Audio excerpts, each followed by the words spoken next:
Welcome to Star Biosis, the podcast where we delve into the fascinating lives of entertainment's most iconic figures. Today, we're shining the spotlight on a country music legend who left an indelible mark on the genre, Hank Williams Sr. With his haunting voice, poignant songwriting, and tumultuous life, Hank Williams Sr. is a figure of enduring fascination, and I'm thrilled to take you on a journey through his remarkable story. Born on September 17, 1923, in Mount Olive, Alabama, Hiram King Williams, later known as Hank Williams Sr., entered the world during a time of great social change.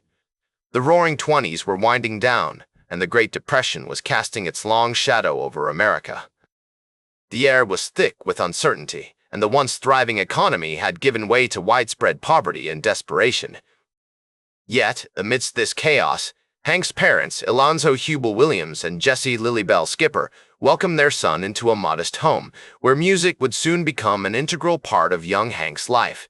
As a child, Hank suffered from spina bifida, a condition that would cause him chronic back pain throughout his life.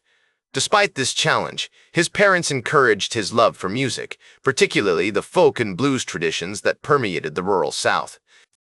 His mother, Jessie, was a devout Christian and exposed Hank to gospel music, which would later influence his songwriting. She'd often sing hymns and spirituals while doing household chores, her voice filling the small rooms of their home with a sense of hope and comfort. Meanwhile, his father, Alonzo, a railroad engineer, introduced him to the world of blues and Appalachian string band music. He'd regale Hank with stories of his travels along the rail lines, sharing tales of the people he met and the songs they sang. The Williams family moved frequently during Hank's childhood, eventually settling in Montgomery, Alabama. It was there that he met Rufus Payne, a black street performer known as T-Tot, who would become a mentor to young Hank. T-Tot taught him how to play the guitar and introduced him to the rich musical heritage of African-American culture. This early exposure would have a profound impact on Hank's unique sound, which blended country, blues, and folk elements. As they sat on the porch, watching the sunset over the Alabama hills, T-Tot would strum the strings and sing of love, loss, and redemption. Hank was entranced by the raw emotion and authenticity of the music, and he knew that he wanted to create songs that could evoke similar feelings in others. Growing up in Montgomery, Hank was surrounded by the vibrant sounds of the city, gospel choirs, blues musicians, and country string bands. He spent hours listening to the radio, absorbing the music of Jimmy Rogers, the Carter Family, and other popular artists of the time. These influences would eventually shape his own distinctive style, which was both deeply rooted in tradition and innovative in its approach. On weekends, he'd sneak into the local juke joints, hiding behind a stack of crates to watch the performers up close. The smell of smoke and sweat, the feel of the wooden floor beneath his feet, and the sound of laughter and music filling the air. All these sensations would later find their way into his songs. As Hank entered his teenage years, he began performing at local events, singing on street corners and playing gigs at area bars and clubs. His unique voice, a blend of smooth baritone and raw emotional intensity, quickly gained attention from locals and musicians alike. People would stop and stare as he sang, mesmerized by the passion and conviction that poured out of him like a river. It was during this period that Hank started writing his own songs, drawing inspiration from his personal experiences, the world around him, and the stories of those he met on the road.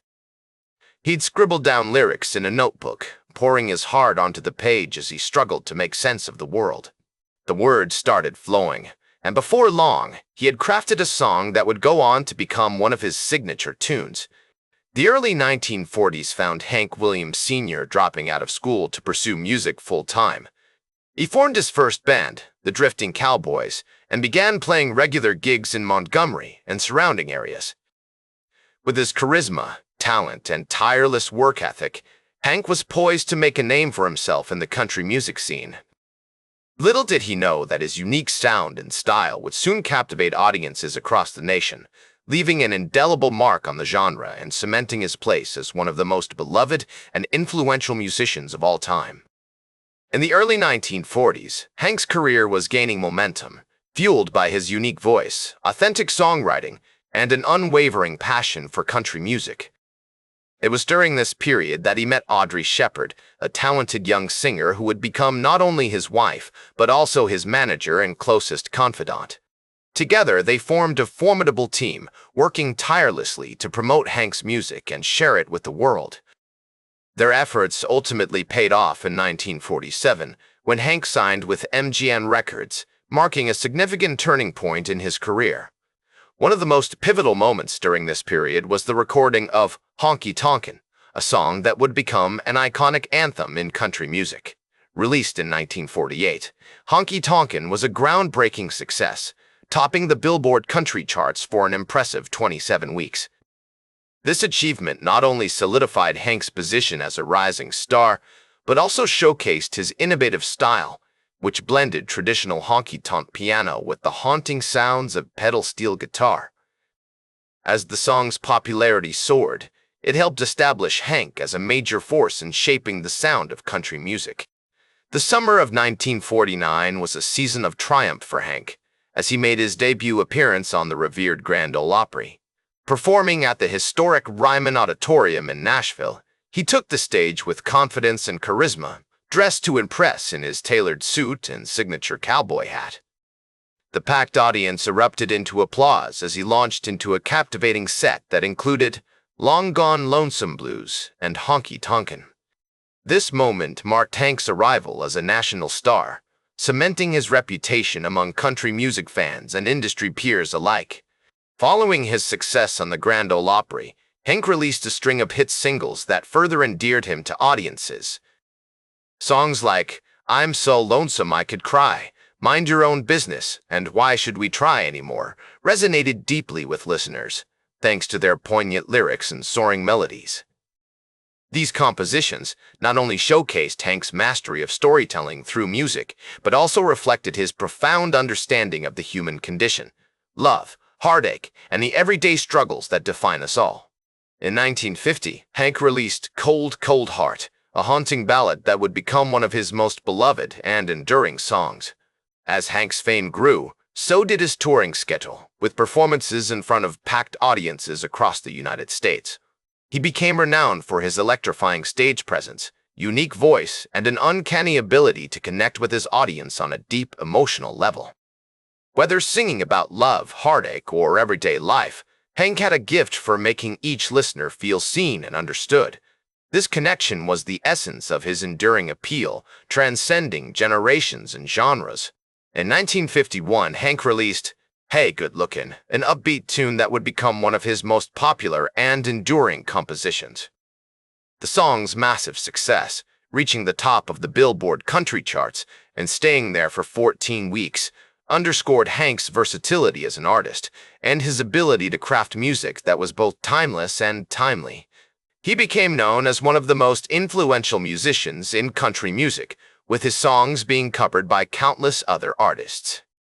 Despite his professional success, however, Hank struggled with personal demons, including addiction and marital problems, which would eventually take a toll on both his health and his career. Hank's struggles with addiction, which had begun as a way to cope with the stress of fame, soon spiraled out of control.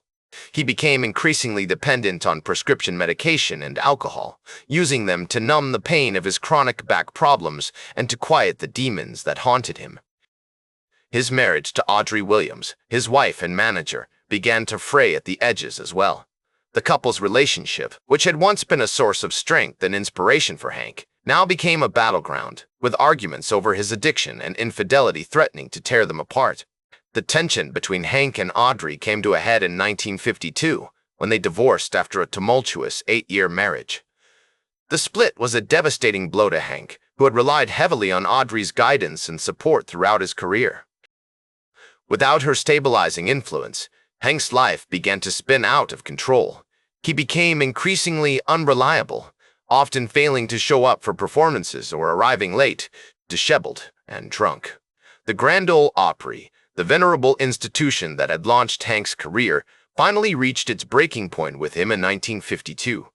After a series of no-shows and subpar performances, the Opry's management dismissed Hank from their ranks, citing his unreliability and lack of professionalism.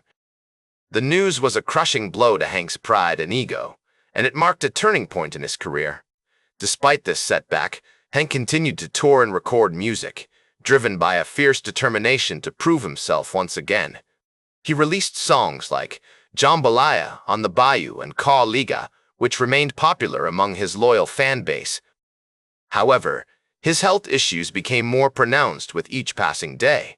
He was often forced to perform while in significant pain, his back and legs aching from years of wear and tear. As the months went by, Hank's addiction took an increasingly deadly toll on his body. He began to experience liver problems, and his kidneys started to fail. His skin took on a pale, waxy complexion, and his eyes lost their sparkle. Despite his frailty, Hank continued to push himself, driven by a desperate desire to make music and connect with his fans. On January 1st, 1953, Hank's life came to a tragic end. He died in the back seat of a Cadillac on his way to a concert in Canton, Ohio, the victim of a toxic combination of prescription medication and alcohol. The news of his death sent shockwaves through the music industry and his fan base, who mourned the loss of a talented and influential artist. In the years that followed, Hank's legacy only grew. He was remembered as one of the most important and influential musicians of the 20th century, a trailblazer who had helped shape the sound of country music. His songs, which had once been dismissed as simple, rustic tunes, were now recognized for their complexity and depth. Artists like Elvis Presley, Bob Dylan, and Johnny Cash covered his music, introducing it to new generations of fans.